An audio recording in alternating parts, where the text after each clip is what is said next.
Salah, Bu. Ya, jadi Ibu ulang, materi kita pada hari ini ya, kita akan membahas tentang penyebab penyimpangan ya, yaitu, penyimpangan itu berupa melakukan kemaksiatan ya, maupun dosa-dosa.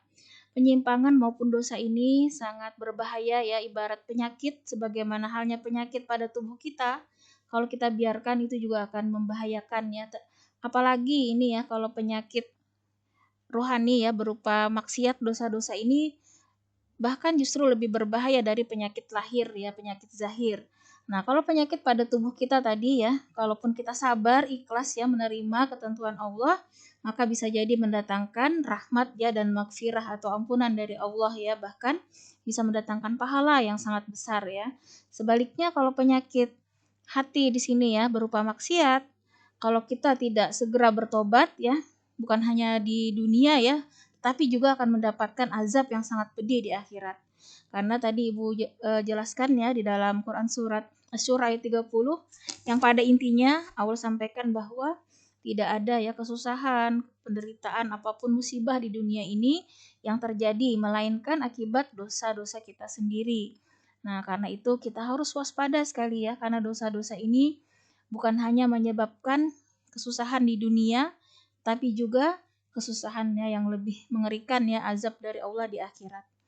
Nah, karena itu kita perlu di sini untuk mengetahui ya penyebab yang bisa menyebabkan kita menyimpang itu apa saja supaya kita bisa menghindari ya. Ibarat kalau kita tahu penyakit ya, tahu penyebabnya, maka kita lebih baik mencegah ya daripada nanti mengobati karena mengobati itu akan lebih sulit ya dibandingkan kita mencegahnya. Nah, di sini tadi menurut buku ya karangan Aid Al-Qarni ya, mungkin kalian tadi sudah sering ya mendengar buku yang sangat best ya, bestseller internasional ya, La Tahzan, mungkin kenal ya bukunya. Nah, di sini dalam buku beliau yang judulnya Hidupkan Hatimu, di antaranya ada bab di sini penyebab ya penyimpangan, ada 8 yang akan dibahas, yaitu yang pertama tadi jiwa yang kotor ya, yang kedua mengikuti kemauan hawa nafsu, yang ketiga menyia-nyiakan waktu, yang keempat lalai, yang kelima teman yang buruk, yang keenam panjang angan-angan, yang ketujuh terdidik atas dasar perasaan, yang kedelapan kebiasaan menggunakan sarana yang menggerogoti kebenaran iman. Baiklah, kita bahas tadi yang pertama, jiwa yang kotor ya, berdasarkan surat Al-Anfal ya ayat 23. Walau alimallahu fihim khairal la asma'ahum walau asma'ahum latawallaw wahum mu'ridun. Kalau sekiranya Allah mengetahui kebaikan ada pada mereka, tentulah Allah menjadikan mereka dapat mendengar. Dan jikalau Allah menjadikan mereka dapat mendengar, niscaya mereka pasti berpaling juga. Sedang mereka memalingkan diri dari apa yang mereka dengar itu. Nah, jadi hati-hati sekali ya kita kalau di dalam diri kita tersimpan ya suatu penyakit, khususnya penyakit hati ya, seperti sombong ya, kemudian iri, dengki ya, penyakit hati ya. Maka di sini dikatakan tidak ada bakat kebaikan ya sedikit pun. Nah, di sini sehingga dikatakan orang yang seperti ini tidak bermanfaat ya, tidak ada kebenaran pada dirinya dan tidak ada upaya untuk mendekatkan diri kepada Allah Subhanahu wa taala. Jadi hati-hati sekali ya dengan penyakit hati ya. Seperti perasaan iri, dengki, sombong ya, kemudian juga penyakit-penyakit yang lain misalnya suka menggibah ya, artinya yang berpotensi menyebabkan dosa ya, mendatangkan dosa itu akan menghambat tadi ya kebaikan dan justru akan memicu ya untuk selalu berbuat keburukan. Nah, jadi hati-hati sekali. Dimulai misalnya ketika kita membiarkan sifat pendusta misalnya, maka dia akan memancing ya untuk terus berdusta pada berikutnya. Nah, jadi harus segera kita sadari dalam jiwa kita, jiwa yang kotor itu artinya ada penyakit-penyakit hati tadi.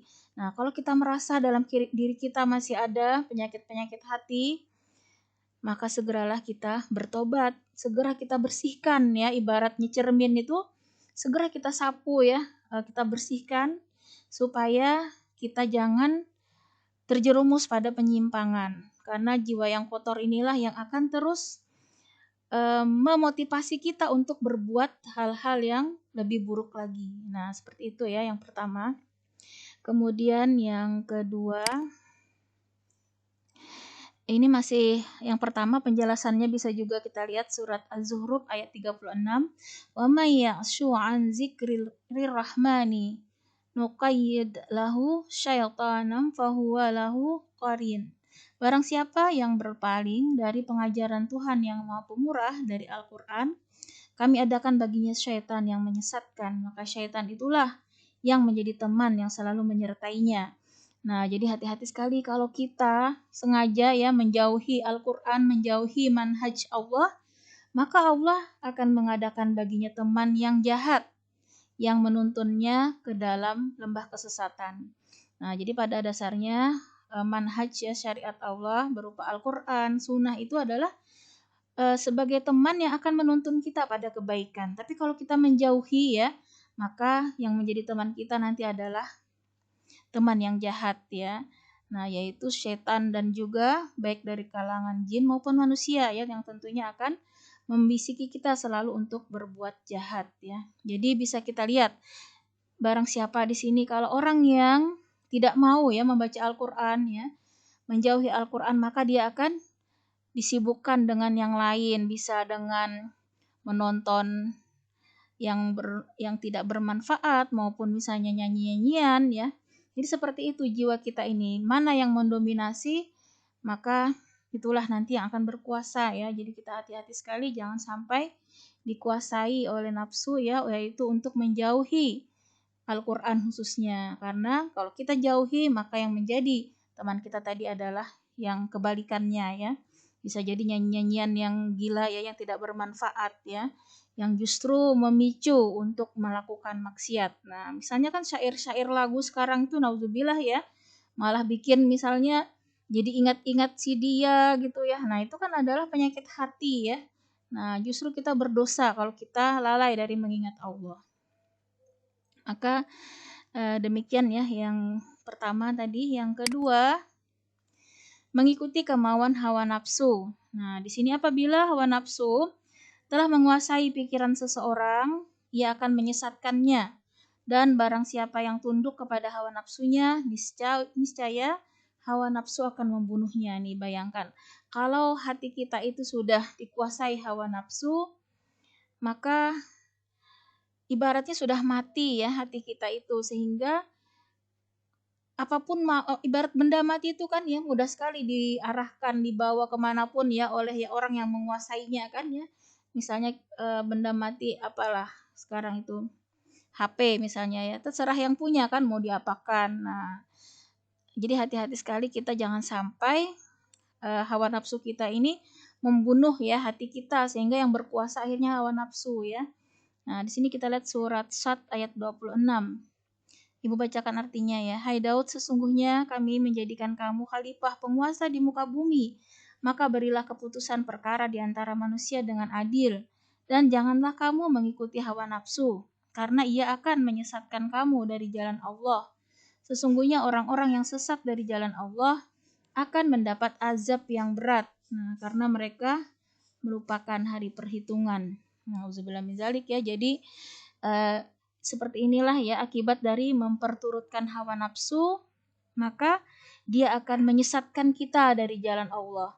Maka bagi orang yang sesat, maka Allah akan janjikan azab yang sangat berat ya di hari yaumil hisab, yaitu hari perhitungan.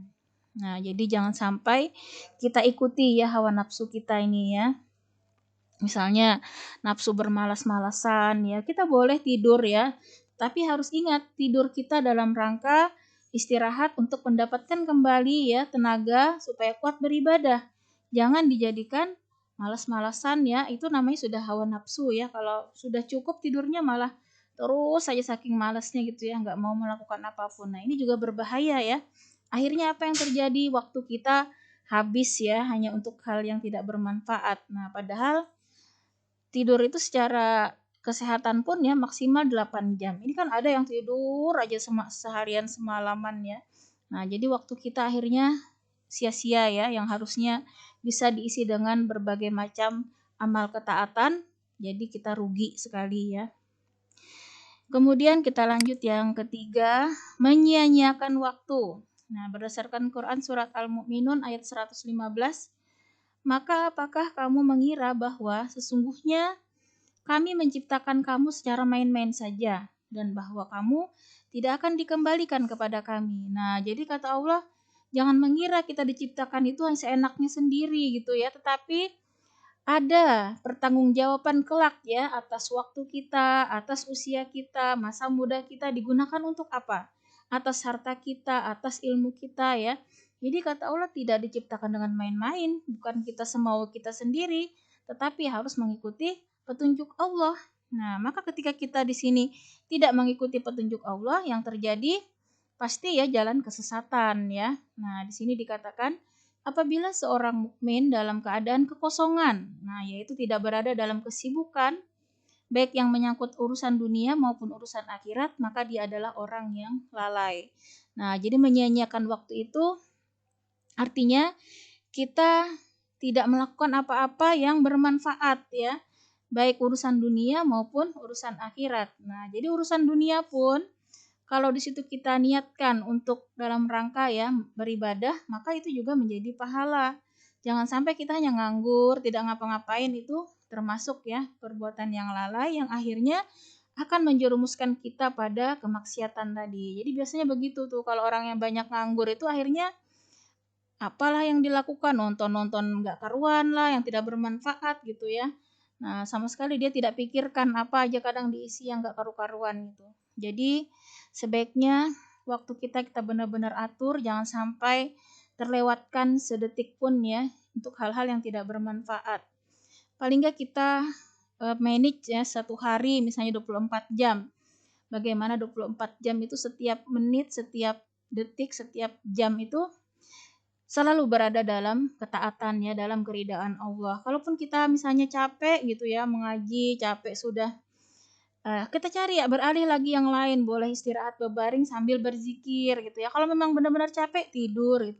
Jangan kita isi hal-hal yang tidak bermanfaat baik untuk kepentingan dunia maupun akhirat. Lebih baik misalnya kita bantu ibu bikin kue, ada manfaatnya ya, bisa yang lain bisa merasakan makan enak gitu ya, atau misalnya yang lain lah membaca buku yang bermanfaat gitu. Jangan asal-asal. Kalaupun misalnya mengakses medsos itu juga harus dipilih-pilih ya. Kalau cuman hanya buang-buang waktu tidak ada manfaatnya, lebih baik kita cari konten yang positif. Masih banyak ya konten-konten yang positif, pengajian-pengajian gitu atau apapun. Kita maknai bahwa ketika kita sudah balik, maka tidak ada satu bizarah pun yang tidak dicatat ya. Jadi tidak ada tawar-menawar bagi kita walaupun kita merasa muda misalnya. Karena yang namanya usia kapanpun kita tidak tahu ya. Sehingga benar-benarlah kita harus menghargai waktu yang Allah berikan ya. Kemudian kita lanjut. Yang keempat, lalai. Nah, di sini berdasarkan maaf ini suratnya nggak kelihatan ya. Nanti tunggu lihat dulu sebentar.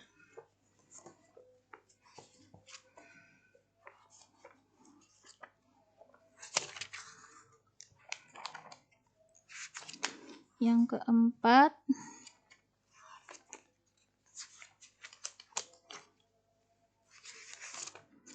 lalai ini adalah Quran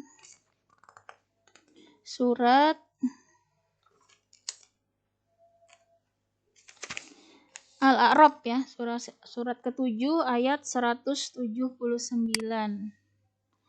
Ya, silakan dicatat ya, nanti boleh dilihat artinya. Kita baca artinya di sini. Sesungguhnya kami jadikan untuk isi neraka jahanam kebanyakan dari jin dan manusia. Mereka mempunyai hati, tetapi tidak dipergunakan untuk memahami ayat-ayat Allah, dan mereka mempunyai mata, tetapi tidak dipergunakan untuk melihat tanda-tanda kekuasaan Allah. Dan mereka mempunyai telinga, tetapi tidak dipergunakan untuk mendengar ayat-ayat Allah. Mereka itu sebagai binatang ternak, bahkan mereka lebih sesat lagi. Mereka itulah orang-orang yang lalai.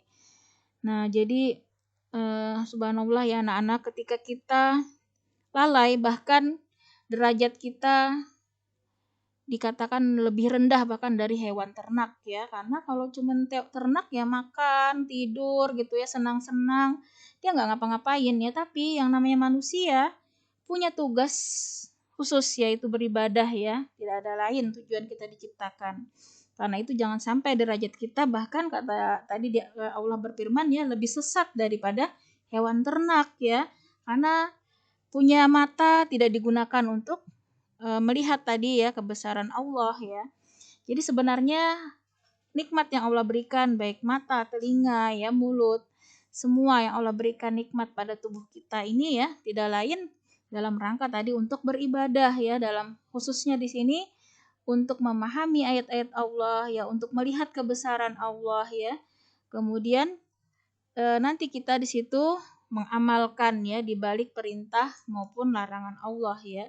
Nah, itu hakikatnya Allah ciptakan ya panca indera dan segala nikmat ini dalam rangka mengabdi kepada Allah, tidak lain ya. Jadi jangan sampai kita termasuk ya orang yang tadi lebih sesat bahkan dari hewan ternak.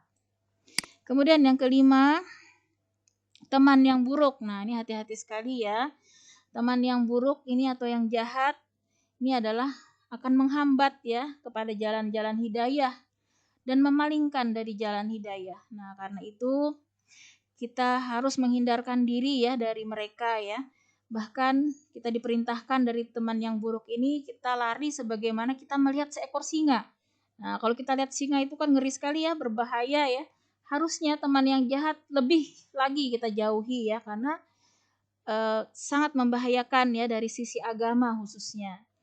Nah, jadi teman yang buruk itu Rasulullah katakan ya di dalam hadis kan, yang pada intinya kalau dia itu penjual minyak wangi, pasti kita akan ikut wangi ya. Nah, sebaliknya kalau teman kita itu pandai besi gitu ya, maka kita akan kena bau-bau asap ya. Nah, kecipratan apinya.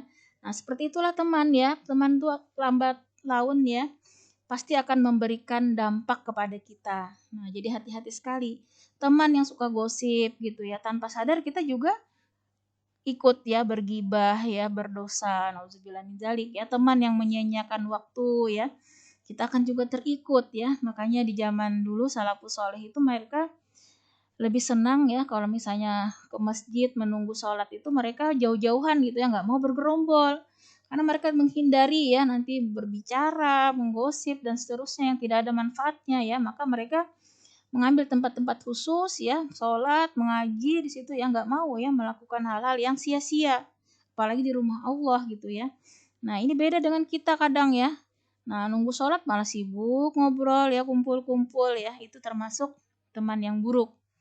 Nah, jadi pernah diceritakan seorang salafus soleh itu melihat kerumunan ya, kerumunan orang-orang yang berjenggot gitu, kelihatannya orang-orang soleh gitu ya. Maka beliau duduk berharap mendapatkan manfaat kebaikan di situ. Tapi beliau dengarkan kok pembicaraannya urusannya berapa anakmu sekarang, di mana tinggal, hal-hal yang sama sekali dunia saja ya, tidak ada tentang akhirat. Maka itu menurut ulama merupakan sudah kategori teman yang buruk ya, kalau pembicaraan mereka sama sekali ya tidak mengingatkan kita kepada Allah. Nah, jadi hati-hati teman-teman yang buruk ini yang melalaikan kita ya, rugi waktu kita ya kalau yang dibahas itu hanya dunia. Nah, itu contohnya ya.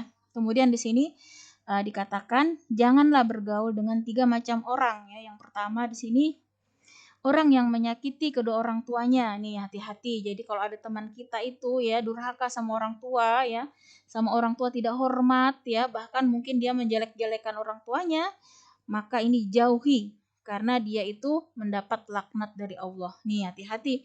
Kalau orang yang dilaknat dari Allah tuh bahaya sekali ya, dekat-dekat dengan dia. Kalau dia kena murka Allah, sedikit banyaknya temannya juga akan kena itu. Nah, jadi hati-hati ya, jangan sampai kamu berteman dengan orang-orang yang durhaka kepada orang tua. Kemudian yang kedua, orang yang fasik. Nah, ini orang yang suka bermaksiat.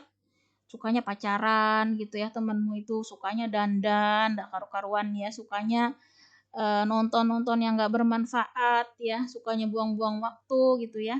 Nah, hati-hati. Pasti sedikit banyaknya kalian akan terikut tadi dengan teman yang buruk. Gak masalah lah biar aja dibilang sombong, dibilang apa ya. Selama kita itu di jalan Allah, kita tidak perlu peduli dengan ucapan manusia ya. Yang kita urusi dalam hidup kita bagaimana Allah menilai kita. Nah, bahkan kita tidak perlu ya mungkin orang mau menilai kita seperti apa, itu bukan urusan kita ya. Yang kita pikirkan dalam kehidupan kita, bagaimana saat ini nilai kita di hadapan Allah, itu yang terpenting. Karena kalau kita sudah menjadi kekasih Allah, ya dekat dengan Allah, apapun permasalahan dunia ini sangat kecil ya, tidak ada masalah apapun.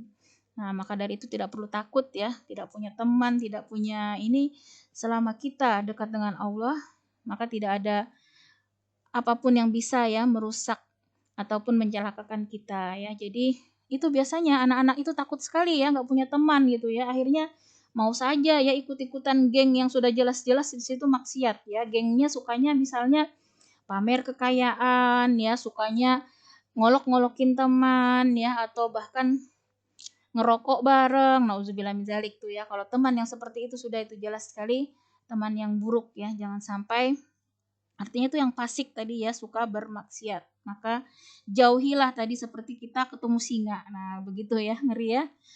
Kita seperti melihat singa itu ya.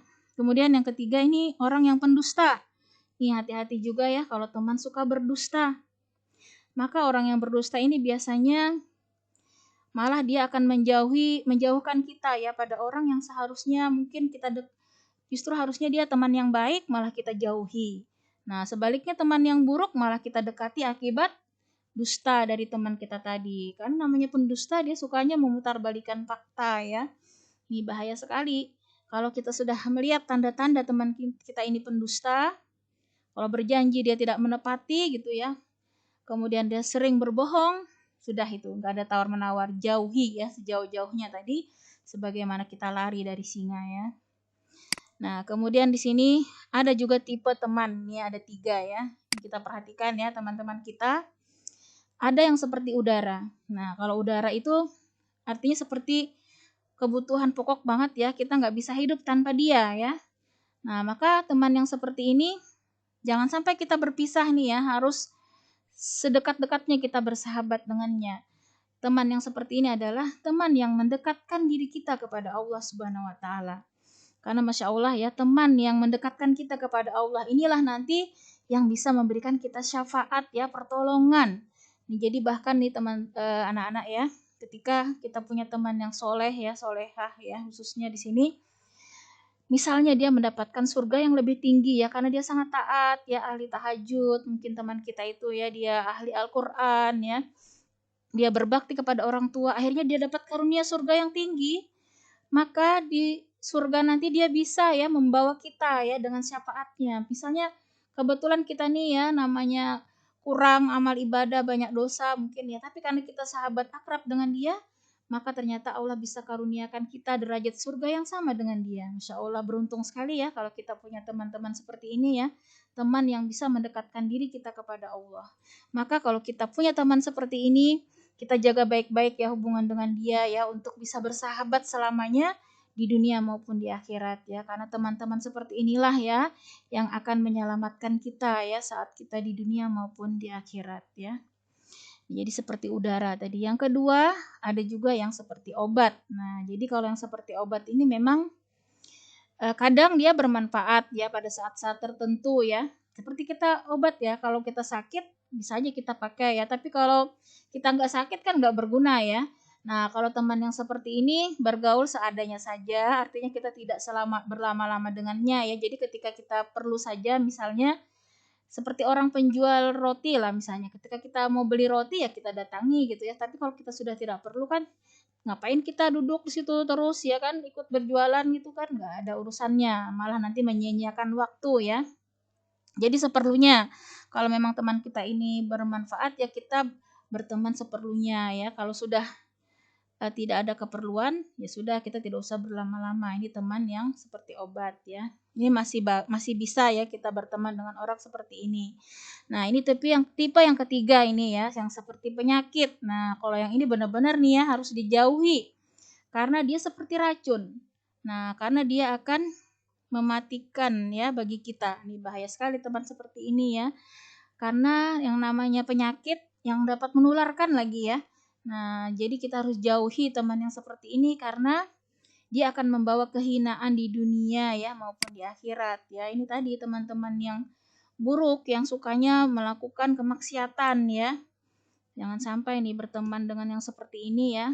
Maka artinya kita harus jaga jarak ya, bukan berarti kita juga apa namanya seperti orang sombong gitu, tidak ya, artinya bukan dijadikan sahabat yang selalu bersama ya, karena yang penyakit ini sedikit banyaknya akan menjauhkan kita ya dari ketaatan ya, justru membawa kehinaan di dunia dan di akhirat ya. Kemudian yang selanjutnya tadi Ibu belum sempat ya bikin slide-nya yang keenam. Tadi di screenshot ya atau dicatat? Yang keenam tadi kita ini saja ya. Lihat dari sini. Nah, yang keenam panjang angan-angan ya. Nah, jadi kita jangan sampai ya berpanjang angan-angan, nanti aja mau apa namanya baik-baik, nanti aja bertobatnya, sekarang mau senang-senang dulu. Nah, jangan seperti itu ya, karena kita walau alam ya, namanya umur kita tidak tahu ya. Nah, ternyata ketika ulama ya ada duduk bersama-sama, mereka saling bercerita ya. Menurut kamu apa yang dimaksud panjang angan-angan, begitu ya, temannya yang lain berkata ya. Maka dia katakan ketika kita menyangka umur kita itu masih hidup bisa 60 tahun, 70 tahun, itu sudah termasuk panjang angan-angan ya. Kalau kita mengira nanti pasti umur kita palingan 60-an gitu baru meninggal, itu panjang angan-angan sudah ya.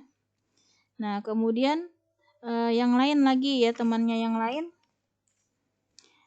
dikatakan panjang angan-angan kalau misalnya kita menunda besok gitu ya. Nah, sekarang misalnya sudah disuruh nih, misalnya sudah panggilan azan ya, sebentar nanti masih asik nih nonton sinetron gitu, itu sudah panjang angan-angan banget anak-anak ya. Apalagi kita menundanya karena sesuatu yang bisa jadi di situ maksiat ya. Nah, maka dari itu kita harus bersegera ya dalam melakukan kebaikan ya. Setiap hembusan napas bahkan itu kita harus mengisi dengan kebaikan. Nah, kalau kita memikirkan setiap hembusan napas bahwa kita mungkin saja napas berikutnya udah mati, itulah baru dikatakan pendek angan-angannya, itu yang diinginkan ya dari Allah. Artinya kita memang harus selalu waspada dalam setiap hembusan napas kita ya. Bukan menunggu sehari 2 hari bahkan ya. Bisa jadi kita napas berikutnya sudah tidak ada lagi. Karena itu tidak pernah kita lalaikan ya, satu hembusan napas saja kita bisa zikir la ilaha illallah ya kan, Masya Allah banyak sekali kan pahalanya. Jadi betapa ruginya kalau kita sia-siakan ya. Kemudian yang ketujuh, terdidik atas perasaan. Nih maaf ya, jadi karena belum selesai. Yang keenam tadi itu bisa kalian lihat ya, surat Al-Mu'minun ya, silakan ditulis saja surat Al-Mu'minun ayat 112 sampai 113 itu dalilnya ya. Nah, kemudian ayat berapa, Bu? Ayat 112 sampai 113.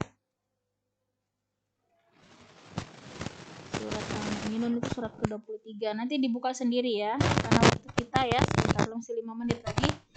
Silakan nanti Al-Qur'annya dilihat ya. Kita lanjut yang ketujuh.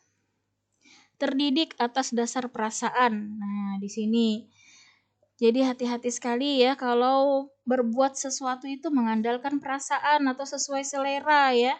Nah, jadi misalnya nggak selera nih mau apa namanya melakukan sesuatu itu berdasarkan perasaan ataupun selera. Nah, jadi susah ya kalau berdasarkan selera kita, perasaan kita, selera kita. Misalnya nih tentang figur. Nah, figur apa namanya yang kita sukai, misalnya Mas artis Korea, kadangnya Ibu lihat itu di apa namanya di profilnya itu Masya Allah subhanallah ya, masa artis Korea gitu ya, berarti idolanya itu ya. Nah, itu kalau perasaan kita kan begitu ya mungkin ya. Tapi di sini ya supaya kita dijauhkan dari maksiat, kita harus atur ya perasaan kita itu berdasarkan Al-Qur'an ya maupun hadis ya. Di mana Al-Qur'an Allah menyuruh kita sebagai idola kita itu satu-satunya adalah Rasulullah Muhammad SAW yang terjamin ya. Nah, boleh juga sahabat-sahabat yang lain gitu, tapi kita disuruh ya untuk menjauhi orang-orang kafir bahkan ya, karena tasyabuh bil kufar ya, meniru-niru orang kafir itu, maka kita digolongkan nanti menjadi bagian dari mereka. Nauzubillah min zalik ya. Jangan sampai gara-gara profil kita nggak bisa masuk surga ya, nanti Allah protes. Apa itu kamu lebih senang memasang artis Korea gitu ya? Nauzubillah min zalik tuh ya. Jadi harus kita atur nih perasaan kita walaupun berat ya, tapi kita harus kalahkan itu ya. Harus yang dominan itu kemauan Allah. Kemauan kita harus kita redam ya kalau di situ bertentangan dengan aturan Allah dan syariat. Mungkin awal-awal masih berat ya. Aduh beratnya padahal saya idola banget tuh artisnya misalnya ya. Nah, awalnya berat tapi kalau kita lawan nanti akan mengecil tuh ya. Perasaan nafsu kita tuh mengecil. Kalau sudah mengecil, kita yang berkuasa. Akhirnya mudah ya kita untuk menghindari menjauhi yang seperti itu. Nah, jadi kita harus ya didik ya hati kita untuk mengikuti ya apa yang Allah inginkan di Al-Qur'an maupun di dalam perintah yang hadis-hadis Rasulullah ya. Nah, itu maksudnya ya, perasaan tadi ya. Atau misalnya nih, pakaian gitu ya. Selera kita tuh ya kayak artis K-pop gitu ya, maunya pakaian gitu. Nah, makanya padahal Allah seleranya bagaimana? Allah tuh suka yang menutup aurat gitu ya, yang memang tidak tembus pandang, yang tidak membentuk lekuk tubuh ya. Nah, itulah yang Allah inginkan ya. Tapi kalau artis-artis itu bisa jadi buka-bukaan gitu ya, buka aurat, naudzubillah min dzalik ya. Nah, itulah tadi maksudnya jangan sampai kita mengikuti perasaan kita ya. Bisa dilihat di sini Quran surat Al-Baqarah ayat 200 sampai 201. Al-Baqarah ayat 200 sampai 201. Kemudian ini yang terakhir ya, karena waktu kita tinggal 2 menit. Yang terakhir, kebiasaan menggunakan berbagai sarana yang menggerogoti kebenaran iman. Nah, jadi hati-hati di sini. Sarana hiburan ya, permainan yang tidak berguna misalnya ya. Nah, yang menjurus kepada penurunan moral maupun menggerogoti iman. Nah, jadi hati-hati sekali ya. Misalnya ya YouTube juga ya, bisa tergantung kita ya, itu kan dia netral sebenarnya. Kita lah ya mau yang konten positif atau negatif ya. Yang positif juga banyak kan ya, pelajaran, kajian Islam ya, materi-materi motivasi dan seterusnya. Nah, maka disinilah kita yang sebagai orang beriman dan berakal ya, maka kita berpikir ya dalam mengakses, gunakanlah ya di jalan kebaikan. Nah, majalah juga ya atau Instagram atau apapun gitu. Kalau melihat di situ ada konten negatif, maksiat nggak usah ya, TikTok atau apa gitu ya. Kalau sudah nauzubillah tuh ya, kadang selewat iklan itu buka-buka aurat, gaya-gaya erotis, nauzubillah min zalik ya. Allah sangat murka ya. Memandang pun Allah tidak sudi ya kalau seperti itu ya. Apalagi nanti menerima di surga nggak bakalan ya. Makanya harus sabar-sabar kita ya di dunia ini untuk mengikuti di jalan Allah ya. Silahkan nanti dilihat Quran surat At-Taubah ya ayat 85. Wala tu'jibka amwaluhum wa auladuhum. Dan janganlah harta benda dan anak-anak menarik hatimu. Nah, jadi itulah memang ya, kadang harta benda, kekayaan, ketenaran, popularitas itu kadang menarik ya, akhirnya orang mau melakukan apapun ya, TikTok segala macam bikin sensasi gitu ya, biar viral nanti banyak endorse ya. Nauzubillah min zalik ya. Ini akhirnya menghalalkan segala cara ya untuk mengikuti hawa nafsu ya. Nah, jangan sampai anak-anak terlibat begitu ya. Kalaupun mau viral yang positif enggak masalah ya. Misalnya ya kalian ceramah agama atau apa gitu yang bermanfaat niatnya untuk dakwah ya nggak apa-apa seperti itu. Itu kalau dapat keuntungan dunia ya alhamdulillah ya, tapi bukan dijadikan tujuan ya. Tujuan kita semata-mata meraih ridha Allah ya. Wal aqibatu lil muttaqin, kata Allah ya di dalam Quran surat Al-A'raf ayat 128. Kesudahan yang baik adalah bagi orang-orang yang bertakwa. Ini jaminan Allah. Kalau kita mau bertakwa, Allah jamin kita mendapatkan kesudahan yang baik. Nah, jadi memang sabar-sabar ya di itu ya. Kemudian di surat Al-Fusilat, surat Quran surat Fusilat ya, surat ke-41 ayat 16. Bisa juga ya kita lihat. Wala azabul akhirati akhza wa hum la yunsarun. La yunsarun ya. Jadi di sini artinya sesungguhnya siksaan akhirat itu lebih menghinakan, sedang mereka tidak diberi pertolongan. Nah, nauzubillah min zalik ya, Allah janjikan orang yang tadi menuruti hawa nafsu ini ya, menggunakan sarana-sarana yang menggerogoti iman ini, maka Allah janjikan di sini dia akan dihinakan di akhirat dengan siksaan ya, nauzubillah min zalik. Dan Allah katakan tidak akan ada pertolongan. Nih bayangkan kalau Allah sudah menyatakan seperti itu, takut sekali kita ya. Kalau Allah murka itu nauzubillah min zalik ya, lebih mengerikan bahkan dari siksa neraka sendiri. Bayangkan tuh Allah sendiri yang menyatakan tidak akan ada pertolongan, kata Allah. Bayangkan di neraka yang sangat panas, diibaratkan neraka itu seperti jurang yang sempit ya, yang sangat panas apinya ya, dan situ kekal siksaan yang sangat pedih mengerikan, dan Allah tidak akan berjanji tidak akan menolong. Harusnya kita sadar ini ya, harusnya kita takut ya di sini untuk melakukan tadi maksiat ya, maka jauhilah tadi sarana-sarana ya yang dapat menggerogoti iman kita ya. Jadi hati-hati sekali ya, YouTube, IG, apa yang konten-konten negatif itu tidak ada tawar-menawar ya, diblok ya, jangan sampai kita mengaksesnya. Kalaupun tidak sengaja, istighfar ya. Makanya kita tangan ini mudah sekali sekarang ya, maksiat itu karena ada di kamar-kamar kalian sendiri ya, di dalam HP itu ya. Nah, kemudian di sini itu tadi ya, kemudian bahaya ya yang ditimbulkan dari sarana-sarana tadi ya, oleh sarana yang merogoti keimanan tadi, biasanya ya akan kecanduan nih, biasanya kecanduan ya. Jadi hati-hati sekali ini kalau sudah sering ya, game-game itu juga banyak yang game-game porno, game-game kekerasan itu juga termasuk yang menggerogoti keimanan ya. Karena kalau orang yang suka main game itu jelas waktunya terbuang, kemudian dia juga timbul emosi, kadang mudah marah ya akibat gamenya itu ya. Nah, kemudian apalagi yang porno, nauzubillah min zalik ya, yang pornografi itu, porno aksi itu kalau biasanya kecanduan ya. Nah, jadi hati-hati sekali ya. Jangan sampai ini dibiarkan ya. Nah, kemudian yang kedua, akibat dari sarana yang menggerogoti iman ini akan terhapusnya syiar agama ya dalam kalbu kita ya.